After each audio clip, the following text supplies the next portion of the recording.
კოლაგენზე დასმული ტრადიციული კითხვები, როგორ მივიღოთ საუკეთესო შედეგი, ხო, ეს უკვე მესამე ვიდეოა, გასაგებია რომ ხარისხი, ანუ თევზის უნდა იყოს, გიდროლიზირებული იყოს, ჩვენი კოლაგენის მოლეკულური ზომა 6-ჯერ უფრო პატარა, ვიდრე ჩვეულებრივი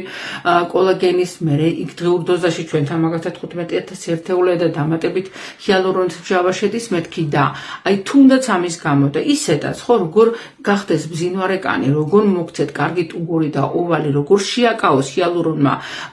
წყალი თუ სათანადო რაოდენობის ცოცხალი წყალი არ დალიოთ, ხო, ანუ ცოცხალი წყალი გჭირდებათ. აუცილებლად, რა თქმა უნდა, ჯობია გაწმენდილ ორგანიზმზე, იმიტომ რომ როგორ უკეთესად შეითვისავს ორგანიზმი, როცა თქვენ მანამდე წმენდები ჩაატარეთ და კოლაგენი ჰიალურონთან ერთად ხო კარგია და უკეთესი და კიდეც იძლევა კაი შედეგებს, მაგრამ თუ აქ ომეგა-3 თუ ცილოვანი კვება, აი გოგირდია,